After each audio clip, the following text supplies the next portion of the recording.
आप सभी का स्वागत करता हूं। मैं आपका होस्ट और दोस्त Sunil Sharma, Mumbai Jilla Upnagar cooperative housing federation limited के तत्वाधान में ये एवरी फ्राइडे 6 पीएम 6 बजे इवनिंग में हम मिलते हैं और आपको कोशिश करते हैं अवेयर और एजुकेट करें रियल एस्टेट हाउसिंग सेक्टर के तमाम जो मुद्दे हैं, जो करंट है, जो चल रहे हैं, रीडेवलपमेंट हो, कन्वेंस हो, डीम कन्वेंस। तो आज भी बड़ा इंपॉर्टेंट टॉपिक लेके आए हैं।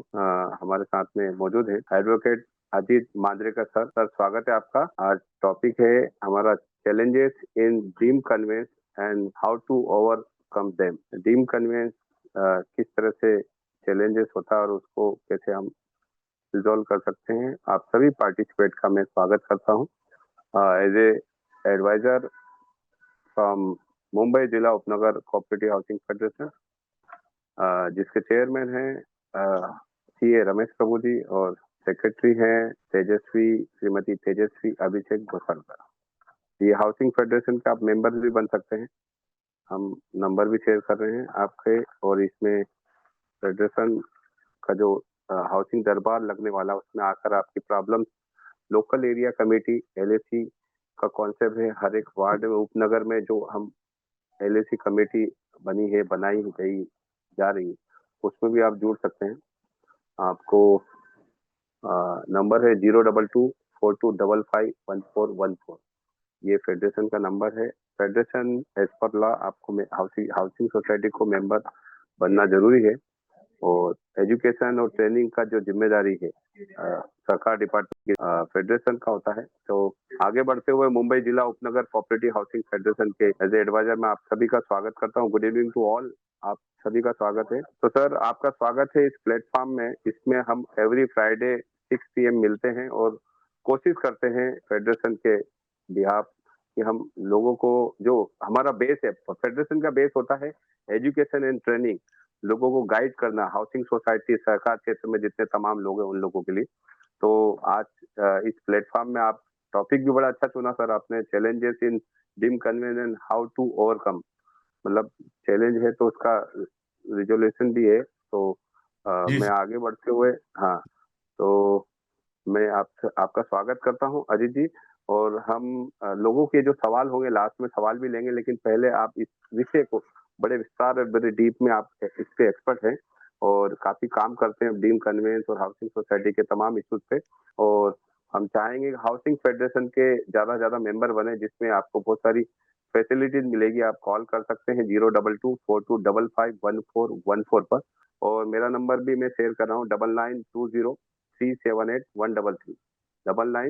9920378133। इस पर व्हाट्सएप भी करें यदि आपकी सोसाइटी मेंबर बनना चाहती है फेडरेशन के। तो और हम आगे बढ़ते हुए, हमारा टाइम हो चुका है, तो हम आज के जो keynote speaker advocate Ajit Mandrekar sir का स्वागत करते हैं। Sir please welcome, go ahead sir. Yes sir, very good evening. Thanks Sunil Sharma ji. सबसे पहले मैं हमारे फेडरेशन ने ये जो ऐसा प्लेटफॉर्म दिया है, इनके लिए मैं स्पेशली आपका भी धन्यवाद देता हूँ, प्रभु साहब का धन्यवाद देता हूँ कि उन्होंने ऐसे एक अच्छा एक प्लेटफॉर्म दिया है सब सोसाइटी के ऑफिस बेरर को, एक मेंबर्स को, कि अपने क्वेश्चन है आप एक्सपर्ट से पूछ सकते हो। मेरी भी फेडरेशन में एक्सपर्ट डायरेक्टर करके अपॉइंटमेंट हुई है, तो as a duty of the office bearer और एक्सपर्ट डायरेक्टर आज हम ये वेबिनार ले रहे हैं। तो हम लोग directly we are coming on the topic of deem conveyance challenges. तो हम लोगों ने देखा है कि आजकल बहुत सारे डीम कन्वेंस हो रहे हैं, और बहुत सारे डीम कन्वेंस के बाद भी, कन्वेंस मिलने के बाद भी, सोसाइटी या बहुत ही होने के बाद भी सोसाइटी का कन्वेंस नहीं हुआ है, या कन्विंस होके भी उसका कुछ मतलब नहीं है या कुछ इश्यूज आ रहे हैं।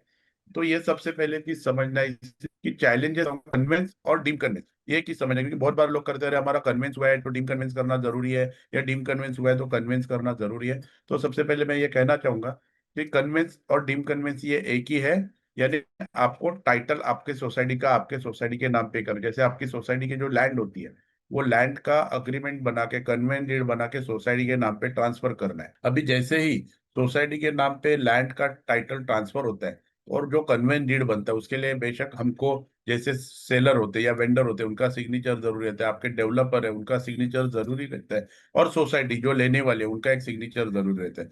लेकिन क्या होता है कि हम देखते हैं कि ऐसा चीज बहुत सारे सोसाइटी में यह नहीं होता है, या इनफैक्ट 90% सोसाइटी में डेवलपर कॉपरेट नहीं करता है, लैंड ओनर का पता नहीं होता है।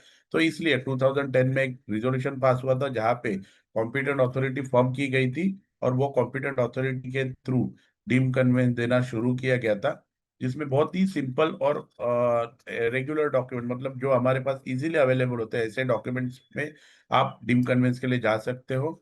डीम कन्वेंस फाइल करने के लिए डिस्ट्रिक्ट डेप्यूटी रजिस्ट्रार, इनको competent authority under section 5A of Maharashtra ownership of flat में उन्होंने कंफर्म की, उसको एक मशीनरी बनाई जिसमें हम सोसाइटी सब जाके हमारा कन्वेंस के लिए एप्लीकेशन कर सकते हैं।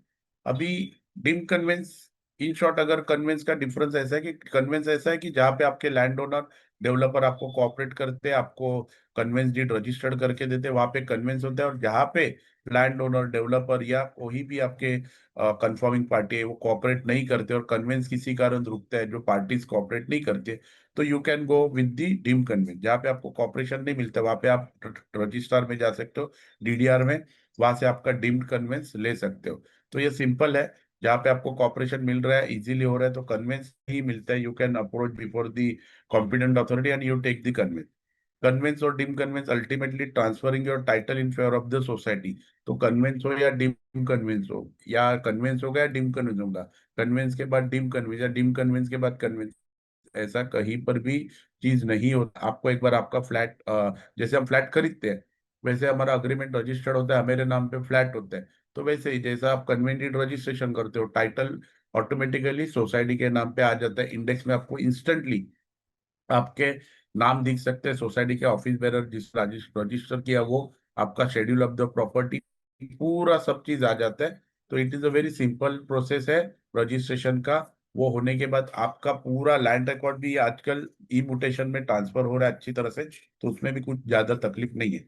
अभी हम लोग ये समझते हैं कि डीम्ड कन्वेंस जब ये होता है तो हमको क्या क्या होना है, क्योंकि चैलेंजेस तो बहुत सारे रहते हैं। डीम कन्वेंस तो पहली बात तो कैसे करना है, तो सबसे पहले करने के लिए तो आपको एक रिजोल्यूशन पास करना है जनरल बॉडी का, और वो जनरल बॉडी होनी चाहिए। कमिटी का रिजोल्यूशन इनवैलिड होता है। आपको अपॉइंटमेंट ऑफ एडवोकेट उसमें होगा, उसका फीस स्ट्रक्चर है, जो भी मॉनिटरी कंसिडरेशन होता है वो भी आपको उसमें कंफर्म करना बहुत जरूरी होता है। जो एडवोकेट को आप अपॉइंट करेंगे उनके फर्म का नाम, उनका नाम वो लिखना जरूरी रहता है।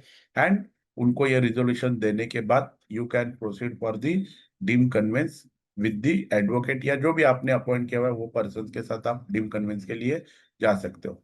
अभी कैसे होता है कि डीम कन्वेंस के लिए बेसिकली हम क्या लेते हैं कि डीम कन्वेंस मतलब क्या है कि हम जगह का कन्वेंस लेते हैं, जगह का टाइटल लेते हैं, जगह का मालकी लेते हैं। लेकिन बहुत बार हम देते हैं, हम लोग ये देख रहे हैं कि सिर्फ कन्वेंस करना आज के तारीख में बहुत ही आसान चीज है या बहुत ही आसान प्रोसीजर है।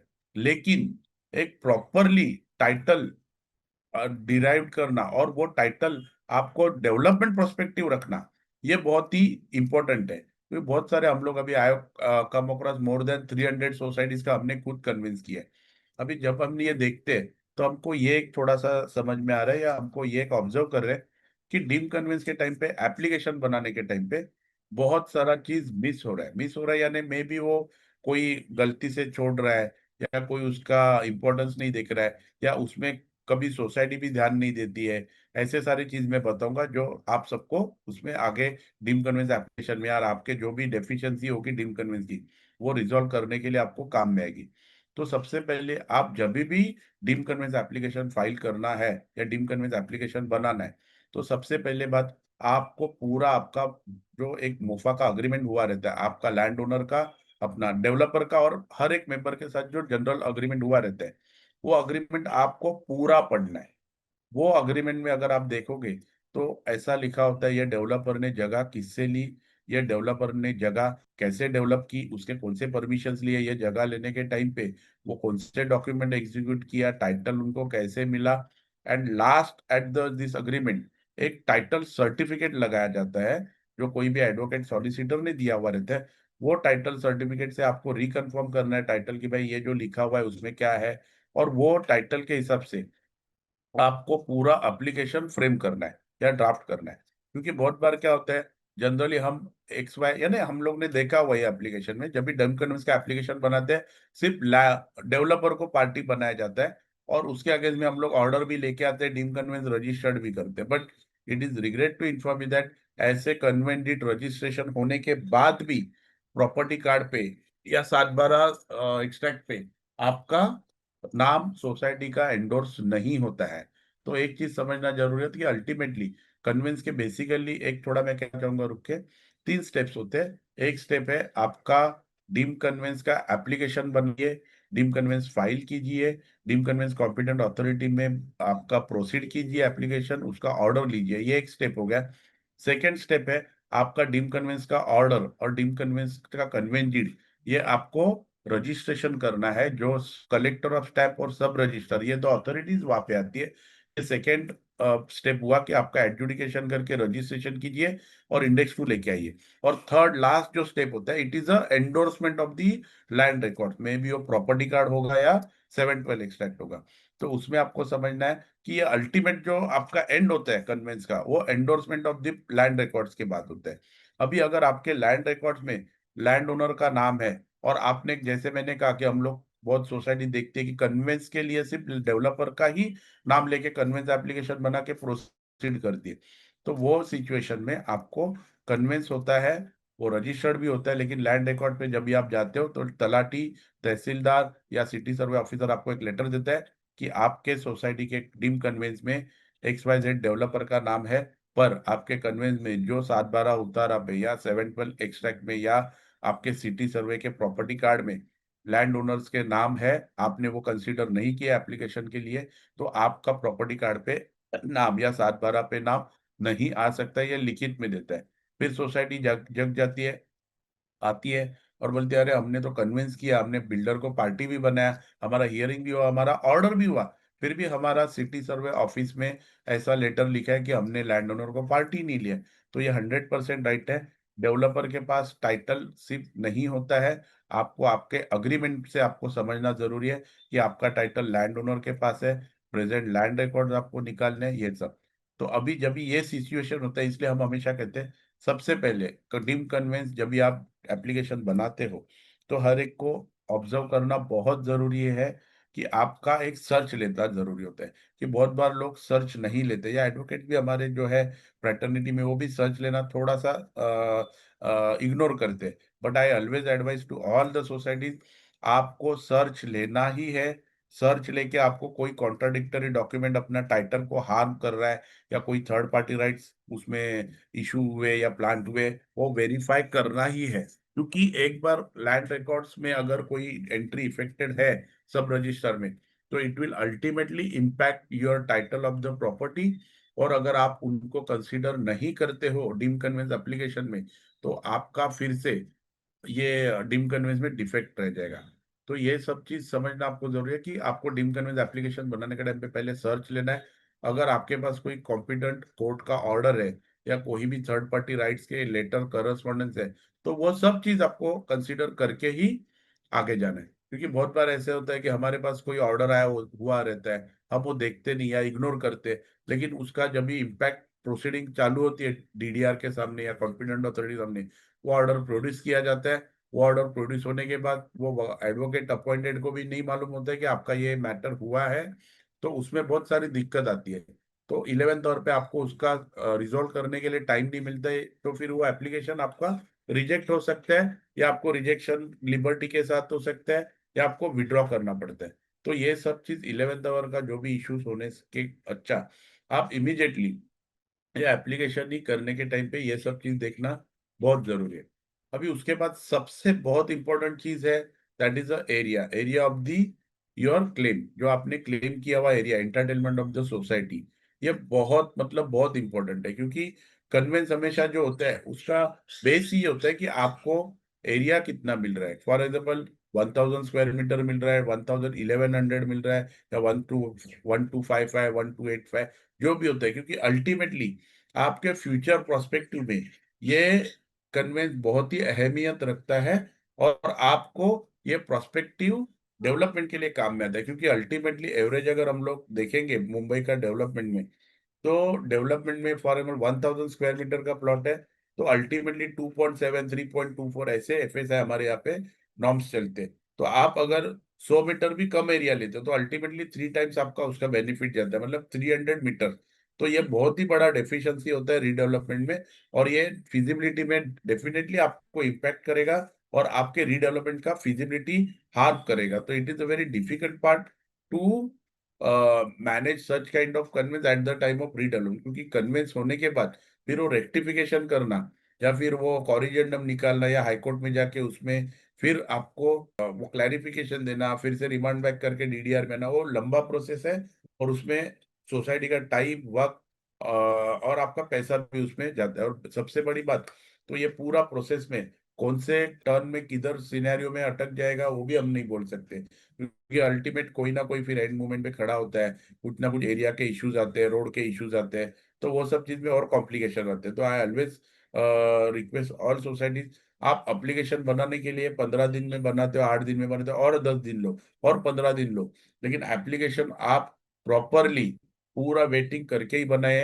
वेटिंग करने के लिए आपको लैंड रिकॉर्ड भी अब वेटिंग करना जरूरी है, क्योंकि बहुत बार हम देखते हैं कि हमने 1985 की बिल्डिंग बनी, 1990 की बिल्डिंग बनी है, हम लोग 1990 के, 95 के या अवेलेबल लैंड रिकॉर्ड देखते हैं जनरली, और वो हिसाब से कन्वेंस का वेटिंग करते हैं। तो I request all the society office bearer, आप एक बार इंसिस्ट कीजिए कि प्रेजेंट लैंड रिकॉर्ड्स आपको निकालने ही है।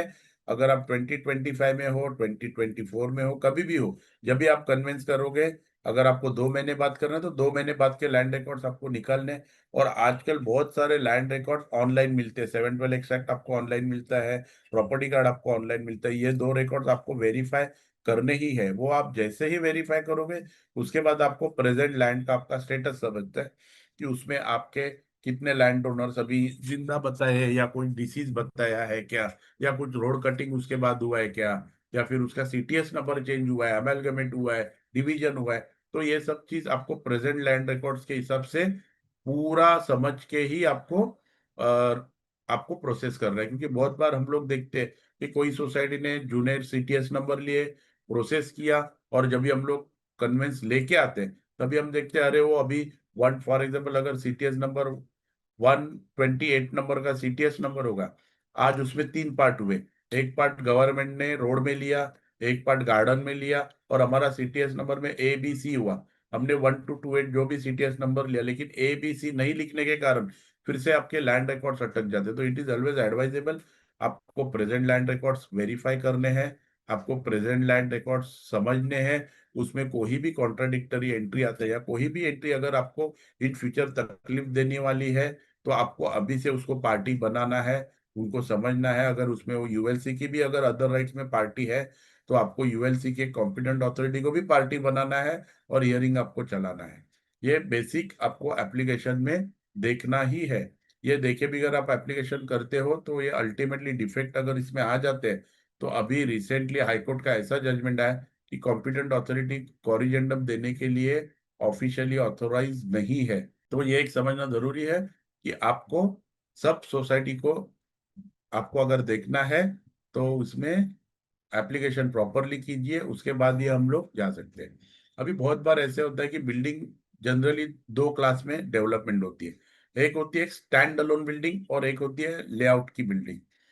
जब भी स्टैंड अलोन बिल्डिंग का कन्वेंस होता है तो वो थोड़ा सा compare to layout society easy होता है। स्टैंड अलोन बिल्डिंग में आपको ऑक्यूपेशन सर्टिफिकेट देखेंगे, ऑक्यूपेशन सर्टिफिकेट का प्लान देखोगे तो प्रोफोर्मा ए करके आपका एक प्लान होता है, अप्रूव्ड प्लान होता है, जो उसी का प्लान होता है। उसमें आपका net plot area, recreational ground का एरिया, रोड का एरिया, सेटबैक एरिया सब क्लैरिफाई होता है। और वो जनरली 90% वो टैली भी होता है। 90% टैली होता है मीन्स अगर आपका प्लॉट एरिया है 1050 मीटर, आपका सेटबैक एरिया गया है, तो आपको 950 टोटल एरिया नेट प्लॉट होगा। तो 950 स्क्वायर मीटर का आपको प्रॉपर्टी कार्ड मिलेगा, अप्रूव्ड प्लान मिलेगा, सब चीज मिलेगा। उसमें ऐसा होता है कि हमको वो सब चीज आइडेंटिफाई करके लेना होता है कि आपका अप्रूव्ड प्लान कितना एरिया है, हमारे पास कितना स्क्वायर मीटर का जगह है, फिजिकल कितना है, या फिर हमारे पास एनक्रोचमेंट है। वो सब चीज देख के ही आपको एक बिल्डिंग, लेकिन स्टैंड अलोन बिल्डिंग में थोड़ा सा कन्वीनियंट होता है एरिया डिफाइन करना। अगर आप आर्किटेक्ट से हम बोलते पूछ के आपका प्रोस्पेक्टिव डेवलपमेंट के हिसाब से भी आप एक बार स्टडी कर सकते हो। और दूसरा है लेआउट के बिल्डिंग का कन्वेंस। लेआउट के बिल्डिंग का कन्वेंस थोड़ा सा डाइसी होता है, मतलब उसमें आपके एरिया के लिए बहुत सारे नॉर्म्स होते हैं और वो आपको समझने जरूर होते हैं, क्योंकि लेआउट का डेवलपमेंट 1991 डीसीपीआर से भी हुआ रहता है और अभी के 2036 के डीसीपीआर से भी हुआ रहता है, और दोनों के नॉर्म्स अलग है। उसमें आर्किटेक्ट सर्टिफिकेट भी अलग लेने पड़ते हैं लेआउट के सोसाइटीज के लिए। एक 2018 में जीआर आया था, जो जीआर के हिसाब से उन्होंने नॉर्म्स बताए हैं। वो जीआर के लिए हम अलग से एक बार सेशन लेंगे कि उसका वैल्यू, उसका डिमार्केशन और उसका डिफाइन कैसे किया जाता है एरिया। लेकिन ये दो टाइप के जनरली लेआउट में आपको कन्वेंस का एरिया एंटरटेनमेंट दे सकते हैं। जैसे ही आप लेआउट के सोसाइटीज में जाओगे, आपको लेआउट के सोसाइटीज में आरजी का एरिया इंपॉर्टेंट रहता है कि आपको प्रोपोर्शनेट शेयर ऑफ आरजी कितना होगा। उसके बाद में आपका अगर रोड टच प्रॉपर्टी है नहीं है, आपका डीपी रोड को टच है, इंटरनल रोड को टच है, राइट ऑफ एक्सेस है, तो वो सब चीज आपको समझना जरूरी है, क्योंकि eight the time of future development तो आपको फिर से डेवलपमेंट के लिए तकलीफ ही होता है, और वो डेवलपमेंट के तकलीफ में फिर आपका फिर से प्रोजेक्ट अटकता है, कन्वेंस की डेफिशिएंसी कंप्लीट करते करते और टाइम जाता है। तो ये सब चीज में आपको समझना जरूरी है कि आपको ये सब चीज का गौर करके ही डीम कन्वेंस आगे फाइनल करना है, यानी एप्लीकेशन करना है।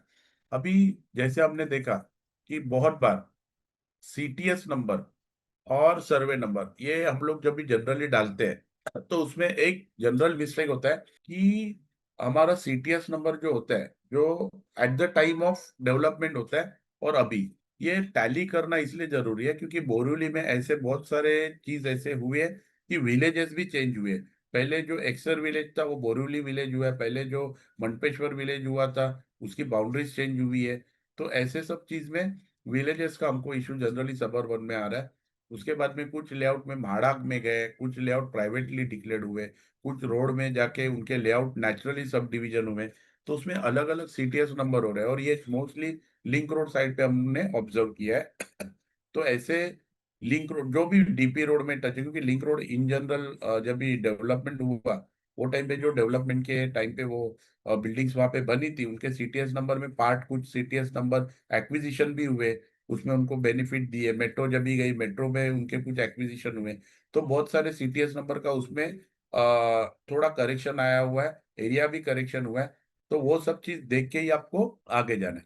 अभी सबसे बड़ी बात अगर हम बोलेंगे कि कन्विंस करने के टाइम पे हम अगर बोलेंगे अरे रोड का क्या इशू है, या रोड हम क्यों देखिए, हमको तो लैंड का कन्विंस चाहिए, या हमको जो हमने लिखा हुआ है एग्रीमेंट में 2000 स्क्वायर मीटर हमारे, हम वो 2000 की जगह लेंगे। लेकिन एज पर दी प्रिवेलिंग नॉर्म्स या डीसीपीआर 2036 के हिसाब से आपको road with is the most important factor for consuming FSI. मतलब आपको बिल्डिंग अगर डेवलपमेंट करना है तो आपकी बिल्डिंग कितने स्क्वायर मीटर रोड में लगी अटैच है। जैसे डीपी रोड में सर्टन नॉर्म्स रहते हैं, 9.1 मीटर, 13.1 मीटर, 18 मीटर, तो ऐसे कौन से विड्थ के रोड में अटैच है, वो हिसाब से आपको रोड विड्थ के हिसाब से आपका एफएसआई मिलता है। अगर आपकी बिल्डिंग 18 मीटर रोड में अटैच है तो you will benefited with the 3.24 तक का आपका एफएसआई जा सकता है। तो उसमें आपको जो बेनिफिट है 3 टाइम्स मिलने वाले हैं, वही अगर आपकी बिल्डिंग लेस देन 9.1 मीटर के रोड पे टच है तो आपको टीडीआर नहीं मिलता है। आज बहुत सारी बिल्डिंगे आपके मुंबई सबर्बन में या सिटी में ऐसी अटकी हुई है कि because of the non utilization of the TDR हमको नहीं मिल सकते। तो हमको रीडेवलपमेंट के प्रोस्पेक्टिव से कन्विंस इसलिए मैं करने बोलता हूँ कि बहुत बार हमारी बिल्डिंग वो टाइम पे लेस देन 9.1 मीटर के रोड पे थी, लेकिन अभी ऑप्शन होगा कि आपको डीपी रोड में अभी एक्सेस मिल रहा है और वो एक्सेस आप शायद ले सकते हो। तो अगर वो एक्सेस के थ्रू अगर हम लोग डीम कन्विंस करते हैं, वो रोड का नाम भी लिख सकते हैं, वो रोड का एक्सेस भी लिख सकते हैं, तो you will definitely get the benefit of the future perspective of redevelopment. तो ये बहुत सारा इंपॉर्टेंट चीज होता है कि एक्सेस का डिफाइन करना, लेआउट की भी होती है। तो मोस्टली फ्रंटेज जो बिल्डिंग रहती है उनको तो डीपी रोड का एक्सेस मिलता है, लेकिन इंटरनली जो लास्ट बिल्डिंग रहती है वो बिल्डिंग को एक्सेस मिलने के लिए from the main road to layout road वो एफएसआई मिलना बहुत जरूरी रहता है। वो मेन रोड से लास्ट बिल्डिंग तक जाने के लिए अबव 9.1 मीटर का एक्सेस होना जरूरी है, कि उसमें बिल्डिंग्स की जो इनके फायर फाइटिंग के नॉर्म्स है, उनके एमसीजीएम के जो नॉर्म्स है, वो हिसाब से व्हीकल मूवमेंट का अगर दिखा सकते हैं तो डेफिनेटली वैसे लेआउट की सोसाइटीज को भी टीडीआर यूटिलाइजेशन पूरा मिल सकता है और उनके प्रोस्पेक्टिव बेनिफिट सिक्योर्ड हो सकती है, लेकिन ये तभी सिक्योर्ड होगा जब भी आपके कन्वेंस में प्रॉपरली उसका डिफाइन किया हुआ रहेगा, एक्सेस होगा, आपका इन आउट राइट ऑफ वे उसमें डिफाइन किया रहेगा, तो आपको definitely you will get the benefit of the prospective redevelopment, और उसमें आपका डेवलपमेंट कन्वेंस तो अच्छी तरह से होगा, डेवलपमेंट के प्रोस्पेक्टिव भी आपको सिक्योर रहेंगे। अभी इसमें हमको एक बहुत सारा चीज अभी आ रहा है कि अभी अक्टूबर 2024 से हमने एक चीज ऑब्जर्व किया कि स्टैंप ऑफिस ने सडनली स्टैंप ड्यूटी लगाना शुरू कर दिया आरजी एरिया पे, जिसके लिए on behalf of federation we are fighting with the authority, कि पहले वो नहीं था, आरजी एरिया पे स्टैंप ड्यूटी नहीं लेते थे, लेकिन अभी नए नॉर्म्स के हिसाब से उन्होंने 1 जनवरी 2024 से तो कंपलसरी किया हुआ है कि हमको भरना ही है स्टैंप ड्यूटी, वो भी मार्केट वैल्यू के 40% उसका वैल्यूएशन होता है, और वो वैल्यूएशन पे आपको स्टैंप ड्यूटी भरना है। अभी कैसे होता है कि ये स्टैंप ड्यूटी का इम्पैक्ट इतना बड़ा आ रहा है कि बहुत बार सोसाइटी का डीम कन्वेंस का कॉस्ट वो स्टैंप ड्यूटी आरजी एरिया के कॉस्ट तक इतना बड़ा हो सकता है या बड़ा हो रहा है। तो ये सब चीज भी सोसाइटी को ध्यान में रखना है कि बहुत बार हम लोग डीम कन्वेंस तो करें, लेकिन स्टैंप ड्यूटी का एक एक प्रॉपर वैल्यूएशन भी साइड बाय साइड आप करके ले सकते हो, कि that will help you out to conclude your enter, क्योंकि बहुत बार ऐसा होता है कि आज भी हमारे फेडरेशन में ऐसे एप्लीकेशन पड़े कि उन्होंने पूरा काम किया, लेकिन स्टैंप ड्यूटी कन्विंस करने का खर्चा है उनको 10 लाख रुपया, और स्टैंप ड्यूटी भरने के लिए आ रहे 15 लाख रुपए। तो ऐसे में कन्विंस फिर से 11th आवर पे आपका स्टक हो जाता है। तो I also advise the all office bearer and practitioner कि एक बार वो वैल्यूएशन करके भी तो सोसाइटी के ऑफिस बेरर को देना, कि वो अमाउंट का भी प्रोविजन करके अगर रखते हैं तो आपका जो भी प्रोसेस है डीम कन्विंस का वो सुपर स्पीड में जाएगा, और कहीं पर भी आपको रुकने की तकलीफ नहीं है। पहला प्रश्न है, our society was formed in 1974. Thereafter, our society leased the land from a private party for 99 years and appointed a contractor to construct buildings. Is our society eligible for deemed conveyance where there is existing lease of the land with private party? Yes definitely, आप सगळ्यांसाठी मी तुम्हाला परत एकदा सांगतो की दोन पद्धतीचे tenure असतात, एक असते फ्री होल्ड लँड आणि एक असते लीज्ड लँड. लीज म्हणजे भाडेपट्ट्यावरची. जेव्हा डीम कन्व्हेन्स होतो तेव्हा तुम्हाला 99 इयर्सची जर लीज असेल तर बॅलन्स पिरियडसाठी तुम्हाला निश्चितच लीज मिळणार, आणि ती लीज तुम्हाला जर परपेच्युअल असेल तर परपेच्युअल मिळणार, जर लिमिटेड स्कोप असेल तर लिमिटेड मिळणार, ॲज पर युअर अग्रीमेंट और arrangement arrived between your developer, जेव्हा तुम्ही त्यांच्याकडून फ्लॅट खरेदी केलाय त्या हिशोबाने तुम्हाला त्या नॉर्म्स प्रमाणे तुम्हाला लीज असेल तर डीड ऑफ असाइनमेंट डॉक्युमेंट हे तुम्हाला डिस्ट्रिक्ट डेप्युटी रजिस्ट्रारकडून कॉम्पिटिटिव्ह अथॉरिटीकडून मिळतं, and that document you can register, that is your title document of the society. हा, पण एक गोष्ट फार महत्वाची आहे, लीज्ड प्रॉपर्टीमध्ये टीडीआर मिळताना तुम्हाला लँड ओनरची एनओसी आवश्यक असते. त्यामुळे लीज प्रॉपर्टी जर कन्व्हेन्स करत असाल किंवा त्याची लीज घेत असाल तर ती गोष्ट बघणं फार महत्वाचं आहे. कारण का, अशा लीज प्रॉपर्टीचा कन्व्हेन्स करत असताना जर फ्री होल्डला जर काही स्कोप असेल तर डेफिनेटली तो सोसायटीने त्याचा स्कोप घेऊन पुढे जायला पाहिजे. कारण का बऱ्याच वेळा आम्ही असं बघितलंय की लीज सोसायटीमध्ये आपण लीज तर घेऊन येतो, पण नंतर डेव्हलपमेंटच्या वेळी टीडीआर साठी परत लँड ओनरकडे एनओसी घेताना किंवा लँड ओनरचं कन्सेंट घेताना बऱ्याचशा गोष्टींचं गोंधळ होतो, आणि परत मग आपल्या कन्व्हेन्सच्या मग डिफेक्टमुळे, किंवा डिफेक्ट नाही म्हणता येणार पण त्या टेन्युअरमुळे आपल्याला फ्युचर पर्स्पेक्टिव्ह थोडेसे अडकून राहतात. धन्यवाद. Kindly give one example of incomplete process you have taken over and completed the deemed conveyance, giving details why it was left incomplete. मिलन मैतानचा आहे. तर इनकम्प्लीट प्रोसेस, आता बऱ्याचशा सोसायट्यांचा इनकम्प्लीट प्रोसेस हल्ली तर हा बराचसा विषय येतोय की इनकम्प्लीट प्रोसेस मध्ये काय असतं की त्यांनी ऍप्लिकेशन केलेलं आहे, हिअरिंगलाच गेलेले नाहीयेत, आणि त्याच्यानंतर हिअरिंग शेड्यूल झाली ते सुद्धा माहीत नसतं सोसायटीला. त्यानंतर ते आमच्याकडे येतात. पण अशामध्ये सोसायटीची पण सुद्धा चुकी अशी असते की कुठल्याही ऍडव्होकेटला अपॉइंट केल्यानंतर त्यांना फीज अर्धी दिली जात नाहीये, त्याचा फॉलोअप घेतला जात नाहीये, आणि ते इनकम्प्लीट ऍप्लिकेशन फाईल केलं जातं. अशामुळे ते ऍडव्होकेट्स किंवा प्रॅक्टिशनर सुद्धा तिथे अपिअर होत नाही. त्यानंतर आम्ही ते केस घेतलेली आहे, ती परत त्याचे डॉक्युमेंटेड कंप्लायन्सेस केलेले आहेत, डॉक्युमेंट कंप्लायन्स करून त्याच्या ऑर्डर्स पण आणलेले आहेत, आणि ते आज रजिस्टर्ड सुद्धा झालेले आहेत. त्यामुळे आय डोंट थिंक सो की असा काय इश्यू येतो करून. त्याच्यानंतर एक प्रश्न आहे, what about the building on MHADA land. तर सर्वप्रथम मी तुम्हाला असं सांगू इच्छितो की प्रायव्हेट बिल्डिंगचा कन्व्हेन्स तुम्ही नक्कीच घेऊ शकता. किंवा सिडको बिल्डिंग, तिथे परत गोष्टी आल्या म्हाडा लँड, सिडको आणि या सर्व. तर एक लक्षात घ्या, डीम कन्व्हेन्स हा सर्वप्रथम सोसायटी असेल तरच जाऊ शकतो आणि ती प्रायव्हेट लँड वरती असेल तर जाऊ शकतो. म्हाडा लेआउटमध्ये जर बिल्डिंग असेल तर म्हाडा ऑथॉरिटी आपल्याला स्वतःहून कन्व्हेन्स देते. म्हाडा ऑथॉरिटी तुम्हाला लीज देते आणि सेल डीड देते. त्याच्यामुळे तिथे कन्व्हेन्सचा काही प्रश्न नसतो. सेम तुमचं MMRDA साठी पण आहे आणि सिडकोसाठी पण आहे. तिथे तुम्हाला डीम कन्व्हेन्सची आवश्यकता राहणार नाही. कारण का आपली सरकारी यंत्रणा आपल्याच यंत्रणेच्या विरोधात कुठली ऑर्डर करत नाही आणि you can always approach the MHADA authority for your title or in this thing entitlement. त्याच्यामुळे असं कुठलाही आवश्यकता नाहीये की म्हाडामधून तुम्हाला कन्व्हेन्स मिळणार नाही. म्हाडामध्ये तरी वन डिपार्टमेंट तुम्हाला तिथे पूर्ण कन्व्हेन्स मिळतो. लीज डीड त्यांचं स्टँडर्ड ड्राफ्ट असतात. तुम्हाला ते पूर्ण त्याची लिस्ट ऑफ मेंबर्स द्यायचे असतात. त्या लिस्ट ऑफ मेंबर दिल्यावरती तुम्हाला त्याचं पूर्ण डिमार्केशन मिळतं. डिमार्केशन मिळाल्यावर लीज डीड मिळतं. लीज प्रीमियम कन्फर्म होतो. तुमचे पेंडिंग ड्यूज असतील ते भरावे लागतात. नो ड्यूज सर्टिफिकेट घ्यावं लागतं आणि you have to register the lease deed of the MHADA. अशा पद्धतीने. दूसरा आहे प्रश्न, if there is delay in initiating the process of conveyance, is there any kind of penalty? If yes, it is to be paid to whom, म्हणजे कोणाला भरायची? सर्वप्रथम म्हणजे अशी कुठेही पेनलाइज केलेलं नाहीये किंवा असं नॉर्म्स किंवा अशी प्रोव्हिजन सुद्धा नाहीये. सोसायटी जाऊ शकते डीम कन्व्हेन्सला कधीही after registration of society 4 months.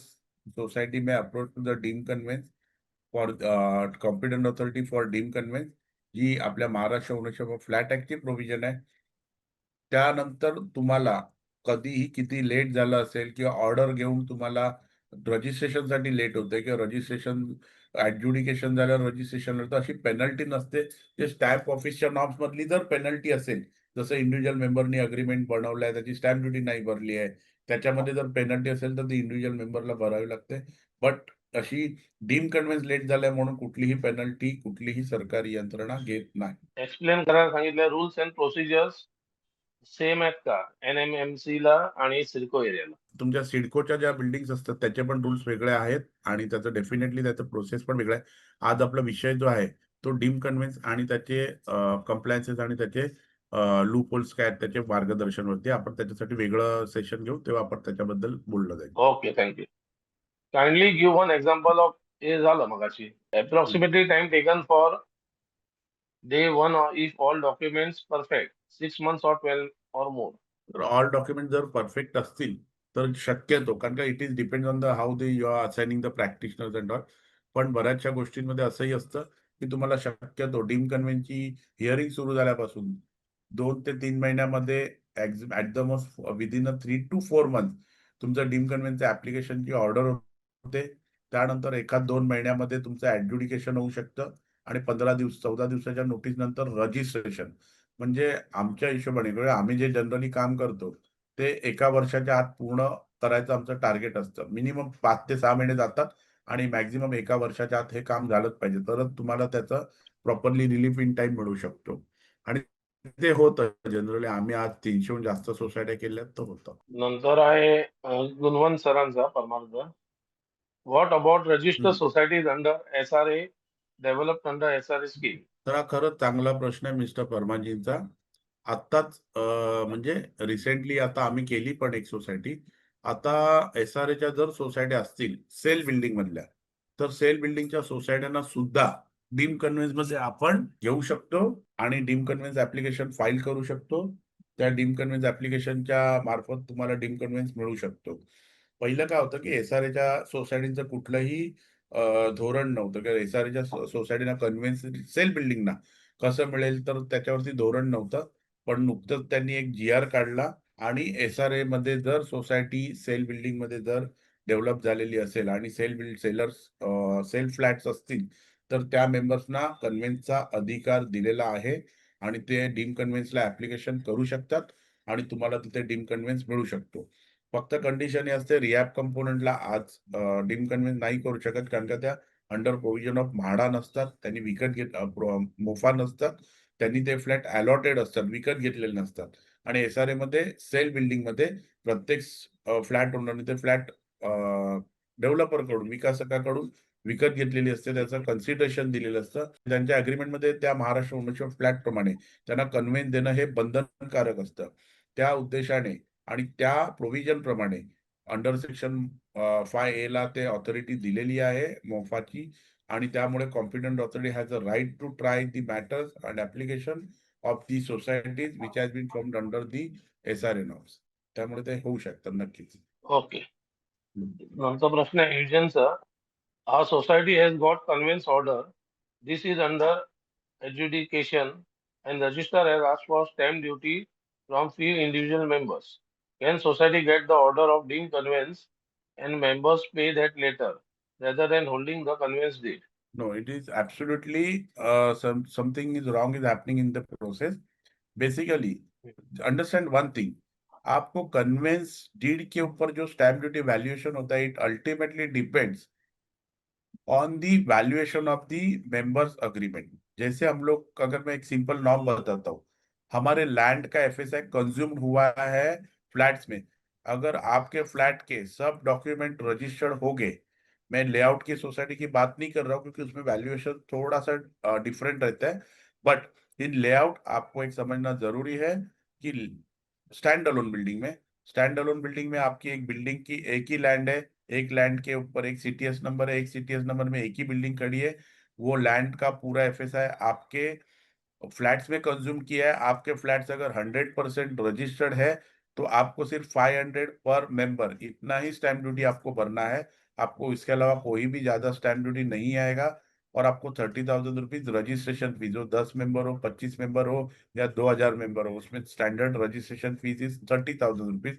वो फिक्स्ड है, उसमें आपको कोई भी गुंजाइश नहीं है, इतना ही पेमेंट आता है.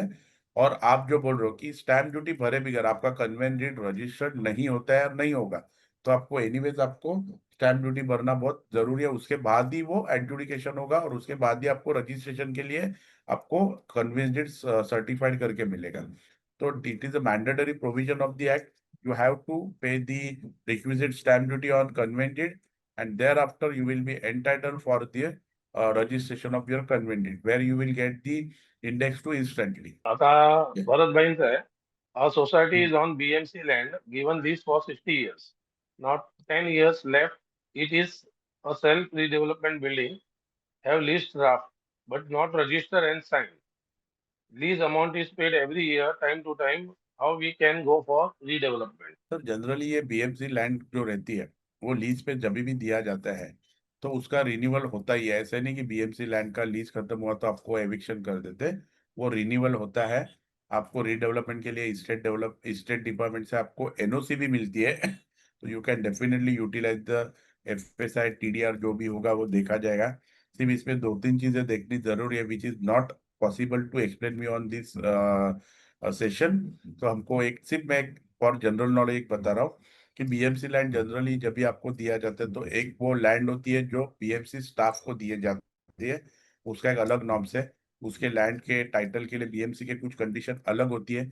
अगर वो प्राइवेटली लीज देके अगर वो डेवलपर ने डेवलप की है और उसके ऊपर बिल्डिंग है तो उसके नॉर्म्स अलग होते हैं. बट अल्टीमेटली वो लैंड के अगर राइट्स जैसे आपके सोसाइटी फॉर्म हुई है और जो लैंड में जो मेंबर रह रहे, जो सोसाइटी के सभासद हो गए, मेंबर्स हो गए, फ्लैट ओनर्स रह गए, उनके अग्रीमेंट में जो भी प्रोविजन होगा that has to be followed by the corporation as well as by the society. क्योंकि अल्टीमेटली कोई भी कन्वेंस के लिए प्रोविजन ओवर एंड अबव आपके डॉक्यूमेंटेशन के नहीं दे सकती है. तो आपके जो डॉक्यूमेंट में जो प्रोविजन होगी वो आपको डेफिनेटली मिलेगी. और कॉर्पोरेशन भी कोई भी गवर्नमेंट सेवी गवर्नमेंट ऑपरेटी उसमें देना ही है. उसमें कोई ऐसा ऑप्शन नहीं है उनको कि इग्नोर करने के लिए. Yes, Finding Ajay. a practical solution, can society pay the stamp duty of members?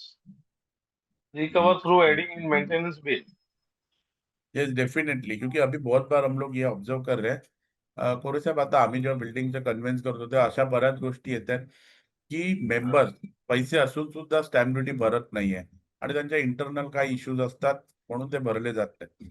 पण आम्ही नेहमी संस्थेला सांगतो किंवा संस्थेला ऍडवाइस करतो की जेव्हा जेव्हा अशी जर इश्यूज असतील तर पहिल्यात सर्वप्रथम आपल्याला तो एक मॉनिटरी ऍस्पेक्ट बघणं गरजेचं आहे की तो किती मोठा अमाऊंट आहे. कारण का बऱ्याच वेळी जर सोसायटीकडे तेवढी फायनान्शियल कॅपॅसिटी नसेल तर तुम्हाला ते करता येणार नाही. त्यामुळे आमचं एवढंच म्हणणं आहे की जर छोटी थोडकी लायबिलिटी असेल, कारण का बऱ्याच वेळी आता 400% पेनल्टी आहे stamp ड्युटीला.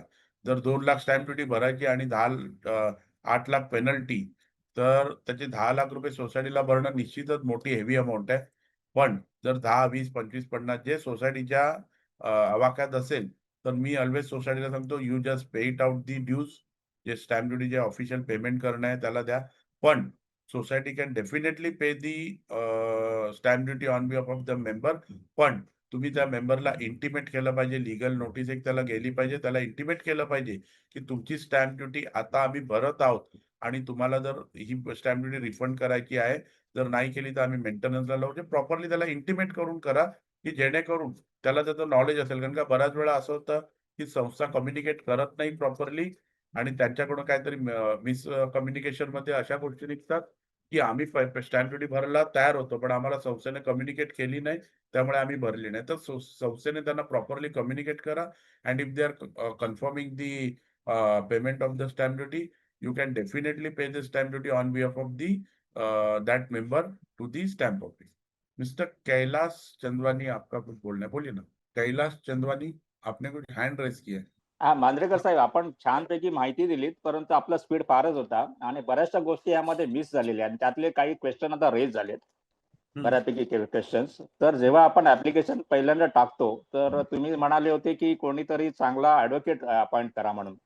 Is it necessary each and every process of Mumbai Maharashtra कोणी एजंट असलाच पाहिजे असं जरुरी आहे की सोसायटी स्वतः पण तिथे अप्रोच करू शकते डिप्युटी रजिस्ट्रार? सोसायटी स्वतः सुद्धा डीम कन्व्हेन्स फाईल करू शकते. सोसायटीला पूर्ण हक्क आहेत. सोसायटी नक्कीच डीम कन्व्हेन्स फाईल करून ऑर्डर सुद्धा घेऊ शकते. बऱ्याच संस्थांनी केलेल्या पण आहेत. थँक्यू. आणि माझा आता प्रश्न सांगतो तुम्हाला. मी ह्या प्रोसेसमध्ये डीम कन्व्हेन्शन गेली 10 वर्ष आहेत. स्वतः मी अप्रोच करतोय. माझा चांगला वकील मी मुंबई हायकोर्टाचे आहेत माझ्या बरोबर. आम्ही डेप्युटी रजिस्ट्रार 1 आपले दादरला आहेत, ते भंडारी बँकेच्या बिल्डिंग मध्ये बसतात. ऍडज्युडिकेशन आहे तिथे, आणि आपलं जे ऍडज्युडिकेशन आहे ते बँड्राला होतं, आणि जे आमचं स्टॅम्प अँड रजिस्ट्रेशन आहे ते गोरेगाव, दिंडोशी आणि बोरिवलीला होतं. तर हे असं म्हणतात तुम्ही सिंगल विंडो किंवा तुम्ही इझी आहे, 2 इझी आहे, तुम्ही ऍक्च्युअली ही चॅलेंजेस म्हटलेत, पण रिअली चॅलेंजेस तुम्ही ऍड्रेस केलेली नाहीये. तर रिअली चॅलेंजेस असं आहे की ऍप्लिकेशन इटसेल्फ पहिले करताना तिथे चेन ऑफ डॉक्युमेंट लागते. समजा एकच फ्लॅट जर 3 जणांनी विकत घेतला, सेल केला, तर प्रत्येकाने प्रॉपरली स्टॅम्प ड्युटी भरली आहे, रजिस्ट्रेशन केलं आहे, नाही केलं आहे, सगळं काही चेक होतं ऍडज्युडिकेशनच्या वेळेला. आणि जर स्टॅम्प ड्युटी प्रिव्हियस ओनरने जर भरली नसेल तर नवीन ओनर जो उभा राहतो की व्हाय आय शुड पे, आणि तिथे मग डिस्प्यूट जनरेट होतो सोसायटीमध्ये आणि ही प्रोसेस डिले होते. तुम्ही म्हणाले होते की 6 महिने किंवा 1 लाख 1 वर्षात आम्ही करण्याचा प्रोसेस करतो. तुमच्या महिन्याने 1 वर्ष म्हणजे फारच कमी असेल, पण 1 वर्ष इज टू, म्हणजे फारच मोठा पिरियड आहे sir.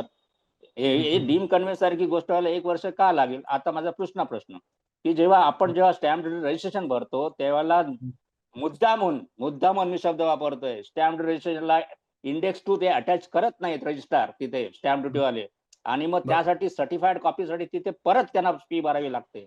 That is one of the thing.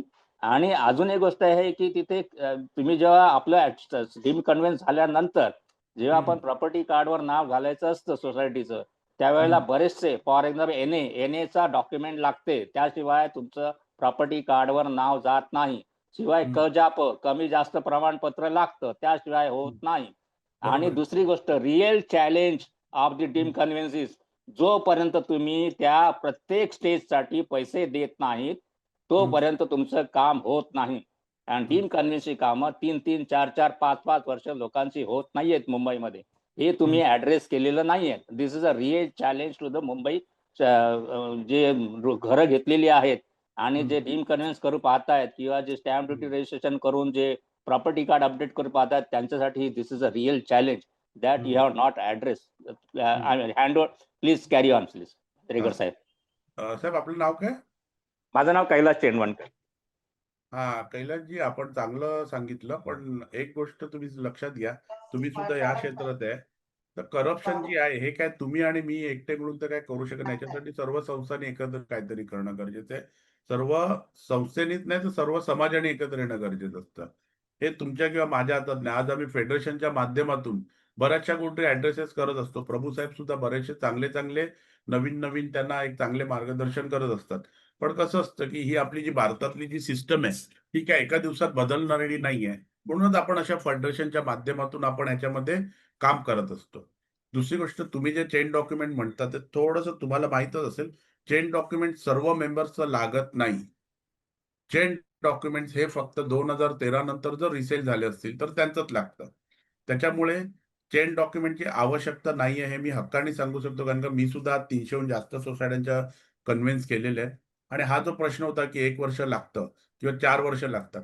तर मी जे संस्थेचे कन्व्हिन्स केलेले 3 ते 4 महिन्यात, 5 महिन्यामध्ये मी कंप्लीट सुद्धा केलेले आहेत. पण हे कसं असतं, जिथे सर्व डॉक्युमेंट्स क्लिअर आहेत, नवीन सोसायटी आहेत, नवीन प्रॉपर्टी कार्ड प्रॉपरली जनरेटेड झालेले आहेत, त्याच्यामध्ये एनए ऑर्डर सुद्धा इझिली अवेलेबल आहे. तर लगेच 2 दिवसात प्रॉपर्टी कार्ड पण ट्रान्सफर झालाय. पण अशा केसेस कशा असतात, या 100 मधल्या माझ्या 20 झाल्या असतील किंवा 15 झाल्या असतील. पण 80 ते 85% केसेस अशा आहेत की त्यांच्या आजही लँड रेकॉर्ड्स अपडेट झाले नाहीत. एनए ऑर्डरचे झाले नाहीत. आता एनए ऑर्डरच्या बाबतीत सांगेन तर आता पण मागच्या आठवड्यामध्ये कलेक्टर ऑफिसला एक मीटिंग झाली, आपल्या माहितीसाठी सांगतो. आणि तिथे एनए टॅक्स हा काढून टाकावा असं तिथे एक नियोजन ऑलरेडी 2022 पासून चालू आहे. पण आज 23, 24, 25 3 वर्ष झाली, ह्याच्यावरती कुठलीही कारवाई होत नाहीये. कडून 2दा पॉझिटिव्ह रिमार्क आले, तिथे सीएम ऑफिसला गेलं, म्हणजे बऱ्याचशा ठिकाणी ते फिरतंय. पण आजही त्याच्यामध्ये रिझोल्युशन झालेलं नाहीये. आणि त्याचं कारण असं आहे, हे तुमच्या सर्वांच्या माहितीसाठी सांगतो, आत्ताच्या तारखेला कुठलाही रेव्हेन्यू सरकारचा बंद करा किंवा कमी करा, हे कुठल्याही शासनाकडून होताना फार मुश्किल, नेक्स्ट टू इम्पॉसिबल आहे. कारण का आपलं महाराष्ट्र शासन आणि भारत म्हणा, ह्याच्यामध्ये जी आपल्याकडे आता तूट आहे, आर्थिक तूट, ही फार 8 लाख करोडची तूट आहे. तर ही तूट भरून काढण्यासाठी किंवा ह्या तुटेवरती जर आपण अजून कमी केलं रेव्हेन्यू, तर हा मोठा अन्याय असेल किंवा ही मोठी तूट शासनाकडून होईल आणि ही तूट आपल्याला परवडण्यासारखी नाहीये. असे रिमार्क आता आम्हाला येतात. पहिल्यांदा कलेक्टर ऑफिसमध्ये आम्ही स्वतः जेव्हा एनए करायला जात होतो, तेव्हा त्याच्या पेनल्टी ज्या होत्या, त्या डेप्युटी कलेक्टर, एसडीओ वगैरे सर्व इझिली, म्हणजे ठीक आहे, त्याच्या मागचा विषय वेगळा असायचा. पण त्या एक्झेम्पशन होत होत्या, पेनल्टी वेव्ह होत होत्या. आता कलेक्टर ऑफिसला पेनल्टी वेव्ह करायचे ऑप्शन नाहीच आहेत असे तुम्ही समजा. निव्वळ हा एक खरं म्हटलं तर तुम्ही अन्याय पण आहे. पण आता शासनाची जी सिच्युएशन आहे, त्या हिशोबाने जे नवीन-नवीन गोष्टी येतायत आणि नवीन जी-आर्स येतात, नवीन नोटिफिकेशन येतात, त्यामुळे आपण त्याच्यामध्ये काहीच करू शकत नाही. आणि कन्व्हिन्स हे जे आपण म्हणतो आहोत, की 1 वर्षात जावं, 4 महिन्यात जावं. पण ह्या ज्या चॅलेंजेस तुम्ही म्हणता, तर ही चॅलेंज नाहीच आहे. भले त्याच्यामध्ये आजही मी सांगतो, तुम्ही 1 महिन्याच्या ऐवजी 3 महिने घ्या. पण प्रॉपरली जर तुम्ही कन्व्हिन्सच करून घेत नसाल, त्याच्यात राइट ऑफ वे नसेल, सीटीएस नंबरचं करेक्शन असेल, पार्टीजमध्ये काही इश्यूज असतील, त्याचे ॲड्रेसेस सर्व्ह झालेले नसतील, तो हायकोर्टमध्ये गेला असेल, त्याच्यानंतर तुमच्या आर्जीचा एरिया तुमचा मेन्शन नसेल, एरिया कमी डिफाईन केलेला असेल, तर ह्या सगळ्या गोष्टी करून जर तुमचा कन्व्हिन्स झालेला असेल, तर त्या कन्व्हिन्सला काय अर्थ राहणार आहे? हा पण एक महत्वाचा भाग आहे ना. तुम्ही म्हटलं ते बरोबर म्हटलं. परंतु तुम्ही म्हटलं की आरटीवर आता स्टॅम्प ड्युटी रजिस्ट्रेशन भरायचं आता नवीन आलेलं आहे. आता हो. स्टॅम्प ड्युटी रजिस्ट्रेशन तुम्ही रेव्हेन्यू जनरेट करायचं गव्हर्नमेंटचं म्हणताय, पण स्टॅम्प ड्युटी रजिस्ट्रेशनचं पेनल्टी सकट का भरायचं? अगोदर नव्हतं ना, जेव्हा होतं तेव्हा तर भरलं, तर त्याच्यासाठी आता आम्ही अपील पेनल्टी पण सकट फाईल का केलं भरायचं? ना. तर तुम्ही आज 10 वर्ष प्रॅक्टिस बरोबर. करता, तर तुम्हाला पण माहिती असेल ना, की आपण कशा पद्धतीने आम्ही स्वतः फेडरेशन कडून राईट अप दिलेले आहेत. आम्ही स्वतः फेडरेशन कडून आम्ही पुण्याला पण जाऊन आलो. प्रभू साहेबांबरोबर आम्ही स्वतः मीटिंग घेतली.